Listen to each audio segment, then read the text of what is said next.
I was like, wow, this is embarrassing for the WNBA. Honestly, not going to apologize for that. I'm a competitor. I want to win. I shouldn't get over that. I should use it as fuel, which is exactly what I'm doing. I'm working really hard. I'm doing everything I can to use Unrivaled for exactly what I was built to, build my game. I wish we were treated better in our other places of work, you know? But also, the WNBA has punished Napheesa Collier for openly endorsing her rival league, Unrivaled, at league events. Unmatched co-founders Breanna Stewart and she are somehow in charge of WNBPA contract negotiations. And so that's kind of where I'm at with it, is just using it as fuel for the next time I'm playing in the W season, because it sucks to lose. And as a professional athlete, everyone feels. Before things went totally out of control, the league eventually reacted after the public labeled it sabotage. NBA finals right now, I'm just thinking about making myself better. For sure. Well, I mean, you had a phenomenal season. The WNBA All-Star Draft was supposed to be a celebration, a night of good sportsmanship, and perhaps even a few entertaining events that garner media attention. Napheesa shamelessly self-promoted in the All-Star Game Draft. Nephi openly advertised himself at the All-Star Game Draft. Overly happy with the manner in which Napheesa Collier conducted herself during the WNBA All-Star Draft. It's full-blown commercial excess, not subtle or professional, as well as the cherry on top. Instead of supporting the Minnesota Lynx or the Indiana Fever, who were hosting the dreadful event, she appeared on that ESPN broadcast wearing a huge, unmatched shirt as if she were attending a sponsored TikTok collaboration. Or your Lunar Owls Unrivaled shirt. You wore it. Actually, you just wore an Unrivaled shirt. Let's be clear about this. There is more to the WNBA All-Star Draft than a haphazard local TV segment. The transmission is nationwide in scope. It's one of the few occasions a year when a major network gives the WNBA significant attention. And Collier promoted a league she co-owns by taking use of that fantastic opportunity. You wore it on air, and then you mentioned the league that you co-own like 5 times in the first 15 minutes. She made several references to Unrivaled during her brief 15-minute airtime, mentioning her Lunar teammate and co-founder Breanna Stewart as though she were conducting a promotional webcast rather than taking part in a WNBA event. To be honest, it felt more like a commercial for a product that no one requested than a draft.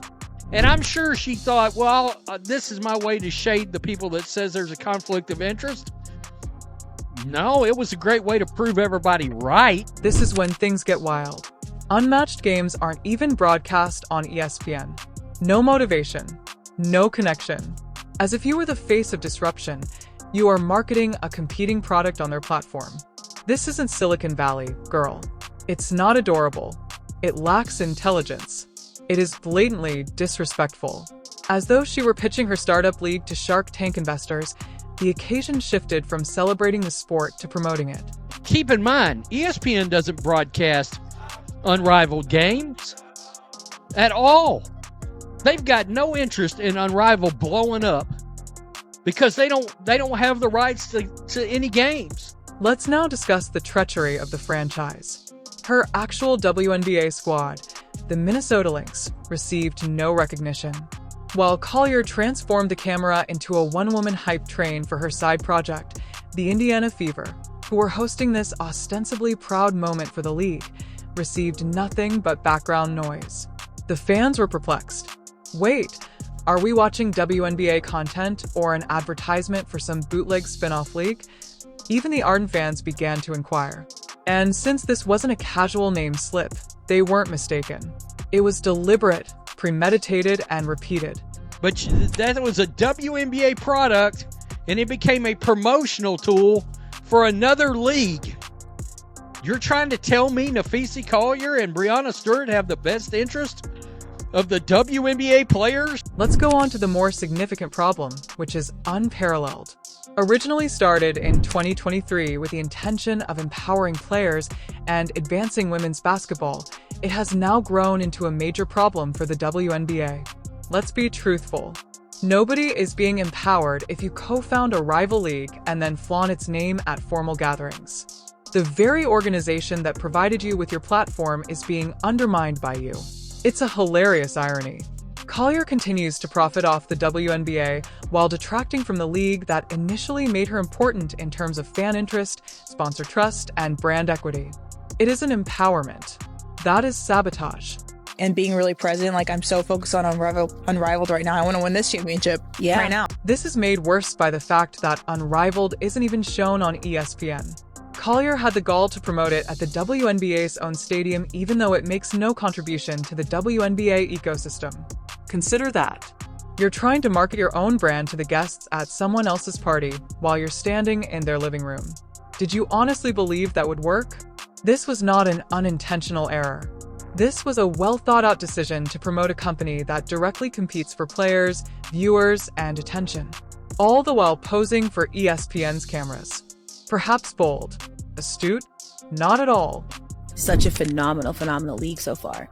But is there this element of also just like thing in the WNBA still fills a hole because it still allows us to grow our game and to build our brand sponsorships, which a lot of people don't realize that we make most of our money off the court. However, if you felt it was awful, let's look at the data, because Unrivaled isn't exactly dominating the market. Only a few of its games have received over 85,000 views. Indeed, not even six figures. For the sake of influence and branding, Napheesa still believed it was a good idea to take advantage of the hundreds of thousands of people who regularly watch WNBA All-Star broadcasts, light up the limelight, and destroy the reputation of her own league. Athlete, everyone feels that way. That's why we're great, because you hate losing. So I'm kind of just using it to better myself, because you can't change the past, but hopefully I can, do a different outcome for the future. You choose to squander broadcast time on a new side project that isn't even demonstrating that it can last a full season while attending a nationally televised WNBA event. In sports media, unparalleled viewership hardly registers. ESPN doesn't even consider it a minor issue. You're attempting to pretend that it's some revolutionary thing that's worth giving up real-time visibility for the league that actually provides your income. Be honest. And she gave him a middle finger by talking about the Unrivaled League. I got to give Caitlin Clark credit. That trading Cheryl Reeves hating ass off her team was beautiful. And let's not even discuss how this affects sponsors and business associates. Instead of a player who uses corporate broadcasts to promote her own league like she's operating a pop-up shop, companies join up to associate with professionalism, legacy, and a polished brand. It exudes the enthusiasm of a novice startup. It informs marketers. Hey, invest in us, but we might turn your airtime into a self-promotion fest for something you're not even involved in. Do you believe that gives you confidence? Breanna Stewart and Napheesa Collier are even involved in this. All right. Why are they even involved? So, anyway. Not to be overlooked is timing. The WNBA is seeking to extend their season to 50 games in the midst of all of this. Their goal is to increase the size of club rosters. They are battling to demonstrate that they are deserving of greater funding, media attention, and deals. Napheesa Collier is on the front lines right now, demonstrating to owners and sponsors why they should be reluctant to invest any more money in this catastrophe. She isn't simply veering off course. When the league needs stability, she is giving the impression that it is disorganized and unprofessional. Wearing an Unrivaled shirt for the WNBA draft, but wants to pretend there's no conflict of interest in CBA negotiations. Laugh out loud. Thus, while players, supporters, and club owners are looking for advancement, harmony, and long-term agreements, Napheesa Collier is out there using a national platform to promote her brand, her agenda, and her side league, all the while pretending to be a devoted WNBA ambassador. She isn't. She lacks loyalty. She isn't being helpful, and she isn't subtle. I mean, wow. We still pretending the WNBA doesn't have a conflict of interest with Unrivaled after Napheesa shamelessly self-promoted in the All-Star Game draft? This was not an avant-garde attempt to upend the established quo. It was a careless, ego-driven choice that revealed all the flaws in her priorities. She wasn't speaking on behalf of the league. She wasn't acting on behalf of her group. She utilized a nationally televised league-sponsored occasion to promote her brand, side project, and personal interests, as if the WNBA were merely another step toward her aspirations of being a company. Fee sat on ESPN and pushed Unrivaled propaganda for 30 straight minutes. But there's no conflict of interest, right? Right? For a moment, consider the scenario in which Tom Brady entered the NFL's CBA negotiations with the words, "Don't worry guys, I got this," after co-founding the XFL while still a Patriot. He would be laughed out of the room by you. However, this circus is not only permitted in the WNBA, but it is also in charge of the talks. And it gets worse. Guess who stands to gain if the WNBA is unable to reach an agreement or if negotiations break down and a lockout occurs? Unmatched. The same league that Stewart and Collier play in. It's similar to a Fox negotiating a new henhouse security system.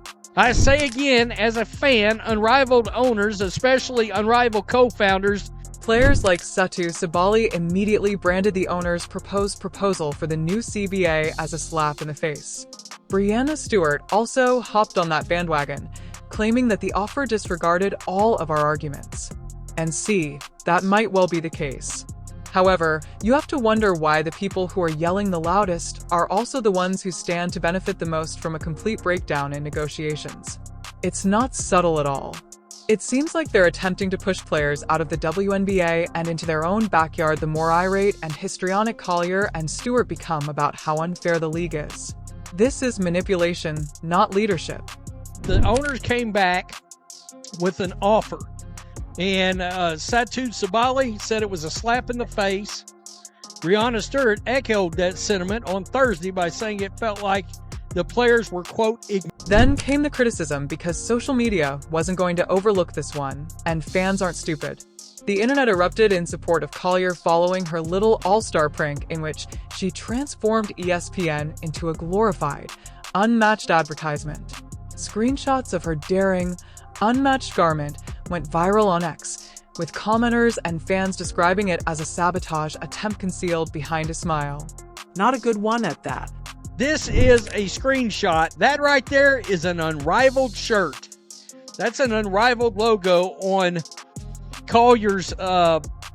Because she treated the All-Star draft like a brand deal, people made fun of her. No, they roasted her. Some mockingly inquired as to whether she intended to give out a promo code during the player announcements or sell unmatched jerseys during halftime. Furthermore, it wouldn't have been shocking if she had a QR code on her back that connected to an unmatched merchandise store given the speed at which she was moving. It became so out of line that way. So it shouldn't be surprising that these players have decided to allow Napheesa Collier and Breanna Stewart to be. Some didn't even try to make jokes. They labeled her entitled, unprofessional, and downright business illiterate, which is exactly how she was behaving.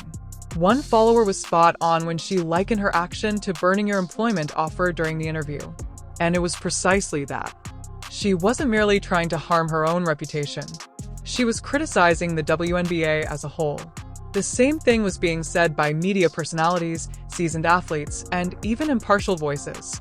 Everyone finds it more difficult to believe anything about the league at the moment because of this kind of scam. Her being on the CBA negotiations is not a conflict of interest, given she spent a half an hour pushing Unrivaled during the WNBA draft. Shaking my head. And the entire catastrophe merely draws more attention to the individual who is not present. Every program featuring Caitlin Clark, the player and breakthrough star, attracts millions of viewers. The one who is genuinely promoting expansion, drawing in new supporters, and improving the league's marketability. She's on the outside looking in, though, as Collier and Stewart manage the WNBPA as if it were their own exclusive clubhouse. Let's simply call it that. The players are not being represented by Collier and Stewart. They are defending their personal interests. Instead of the real athletes competing on the court every week, they have taken over player leadership and repurposed it to further their side league. In the meantime, Caitlin Clark, who is largely responsible for the existence of half of these new eyes, has very little say in these discussions.